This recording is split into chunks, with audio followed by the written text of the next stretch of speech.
18ஆம் நூற்றாண்டில் இந்தியாவில் கிழக்கிந்திய கம்பெனி ஆட்சி முழுமையாக வளர்ந்தது. ஆனால் அந்த ஆட்சியில் அராஜகம், ஊழல், நிதி மோசடி அதிகரித்தது. இதனை கட்டுப்படுத்துவதற்காகவே 1773ஆம் ஆண்டு பிரிட்டிஷ் பாராளுமன்றம் கொண்டு வந்த சட்டம்தான் ரெகுலேட்டிங் ஆக்ட் 1773. ஏன் இந்த சட்டம் கொண்டுவரப்பட்டது? பேக்ரவுண்ட்: கிழக்கிந்திய கம்பெனி பண இழப்பில் சிக்கியது. இந்தியாவில் கம்பெனி அதிகாரிகள் அதிகார துஷ்பிரயோகம். பிரிட்டிஷ் அரசு கம்பெனி ஆட்சியை கட்டுப்படுத்த வேண்டும் என்ற நிலை.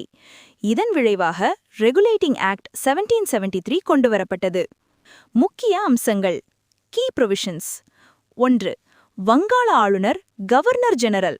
வங்காள ஆளுநரின் பதவி கவர்னர் ஜெனரல் ஆஃப் பெங்காலாக மாற்றப்பட்டது. முதல் governor general Warren Hastings. 2. Governor general council. Governor ஜெனரலுக்கு உதவ 4 உறுப்பினர்கள் கொண்ட கவுன்சில் அமைக்கப்பட்டது. பெரும்பான்மை முடிவு கட்டாயம்.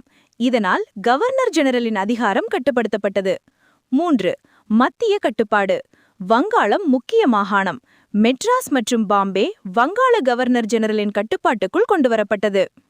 4. உச்ச நீதிமன்றம். 1774ஆம் ஆண்டு கல்கட்டாவில் சுப்ரீம் கோர்ட் நிறுவப்பட்டது.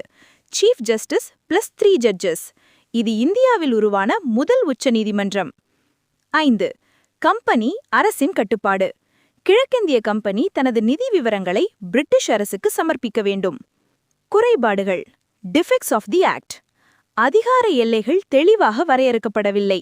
சுப்ரீம் கோர்ட் மற்றும் கவர்னர் ஜெனரல் இடையே மோதல்கள். கவர்னர் ஜெனரல் இன்னும் அதிகாரம் குறைந்த நிலை. இதனால் இந்த சட்டம் முழுமையான